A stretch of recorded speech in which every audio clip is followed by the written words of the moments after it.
दुर्योधन को राजसु यज्ञ से युधिष्ठिर के प्रति डाह पैदा हो गया। उसी समय मैदानों द्वारा बनाई गई सभा भवन में दुर्योधन गए। वहां बहुत सारी स्त्रियां उस समय थी। दुर्योधन को जल की जगह थल और थल की जगह जल दिखाई दिया। गिर पड़े बेचारे। जल समझ करके धोती पर खोल लिए तो वहां कुछ था ही नहीं, और जहां थल दिखता था वहां सीधे जा रहे तो पानी में छपाक से गिर गए। स्त्रियों ने देख करके हंस दिया। युधिष्ठिर ने रोका, लेकिन भगवान ने हंसाया। भगवान ने कहा हंसो। दुर्योधन लज्जित हो गया। वह लज्जित होकर हस्तिनापुर चला गया। कुछ लोग कहते हैं द्रौपदी ने कहा अंधे के अंधे पैदा होता है, लेकिन ऐसा यहां लिखा नहीं गया। इसके बाद साल्व के साथ यादवों का युद्ध होता है। साल्व शिशुपाल का सखा था। उसने जदवंशियों का विनाश करने का प्रतिज्ञा कर लिया। शिशुपाल के मरने के बाद युद्ध हुआ और मारा गया।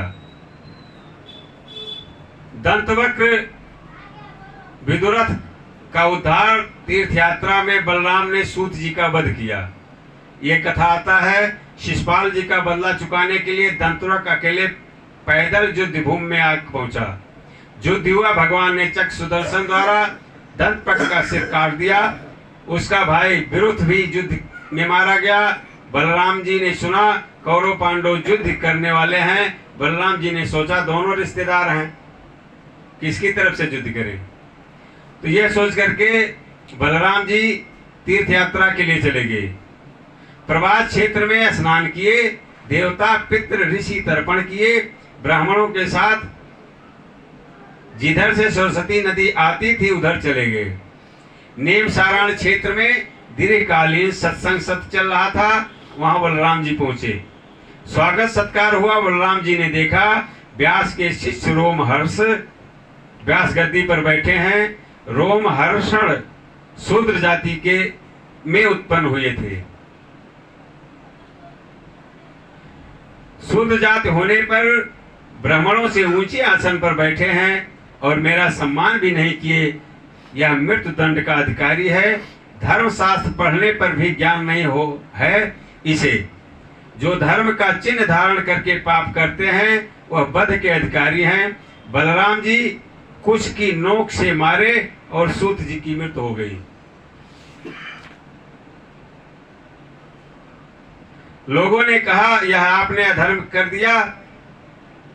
आज भी कोई शूद्र स्त्री कथा कहे उसका विरोध करो तो कुछ हमारे लोग ही जातिवाद के नाम पर उसका पक्षपात करते हैं।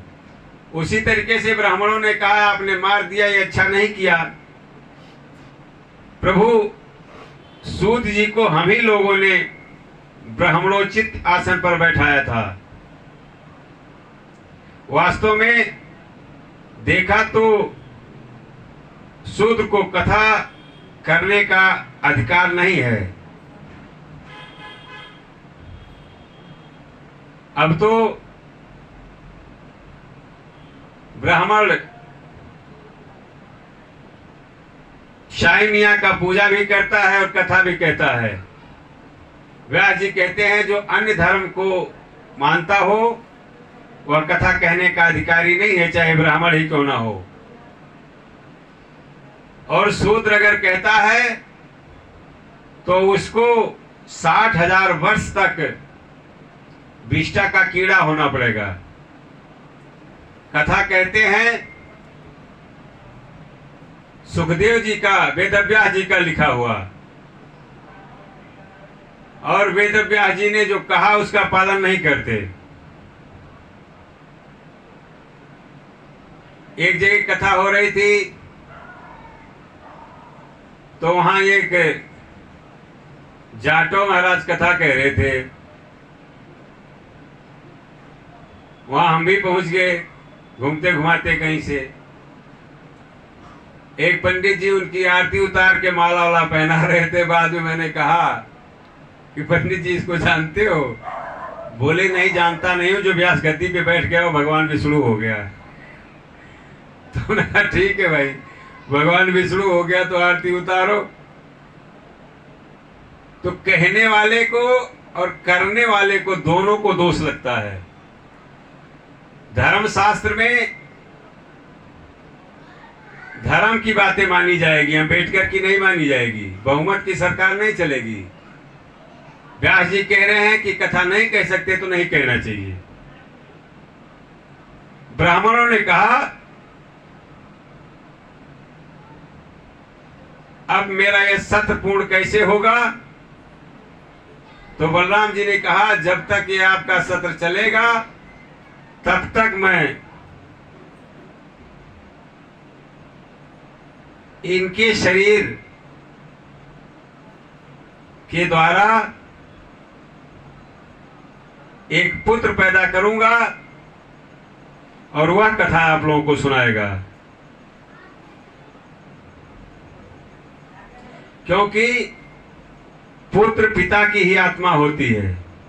अब रोमहर्षण का पुत्र आप लोगों को सत्र पूर्ण करवाएगा। पहले कथा रोमहर्षण जी कह रहे थे। रोमहर्षण का नाम था लोमहर्षण, जो कथा हम सब सुन रहे थे। अब जो कथा कह रहे हैं वह उग्र सर्वा सूत्र कह रहे हैं। जैसे जनक अकेले जनक नहीं है, जनक एक उपाधि है, कई जनक हैं। उसी तरीके से सूत एक उपाधि है। बलराम जी ने कहा और कोई इच्छा हो तो बताइए। ब्राह्मणों ने कहा इलबल का पुत्र बलबल नाम का दैत्य प्रत्येक पर आकर हमारा सत्र दूषित कर देता है, उस पापी को मार दीजिए। इसके बाद 12 महीने तक तीर्थों में स्नान करके भारत का भ्रमण करें, इससे आपकी शुद्धि हो जाएगी। स्कंद पुराण के अनुसार एक बार सरयुत यज्ञ हो रहा था। सरयुत यज्ञ में हवन के कुंड होते हैं, जैसे सर्वभद्र पूजा में बनाया जाता है। देवताओं का स्थान निश्चित किया जाता है, उसी प्रकार सरयुत यज्ञ के हवन कुंड में देवता का स्थान निश्चित किया जाता है। जैसे नवग्रह की वेदी बनाई जाती है, ग्रह कौन सा किस स्थान पर रहेगा, वैसे जब यज्ञ प्रारंभ हुआ तो बृहस्पति का जो स्थान था वहां इंद्र को प्रोडास की आहुति दे दी गई। बृहस्पति का स्थान था, इंद्र को आहुति दी गई। इसलिए बृहस्पति के द्वारा एक सूत सा बालक प्रकट हो गया, रोमहर्षण सूत्र जिसे कहा गया। इसलिए सूत की उपाधि मिल गई। जैसे बहुत सारे जनक हैं, जनक व्यक्ति नहीं है बल्कि जनक उपाधि है, वैसे सूत किसी का नाम नहीं है, उपाधि है, उपनाम है। व्यास जी ने शिष्य बनाया, इतिहास ग्रंथ और पुराणों का आचार्य बना दिए। उत्पत्ति का स्थान अशुद्ध था, इसलिए बलराम जी ने शूद्र माना और सूत जी का वध कर दिया।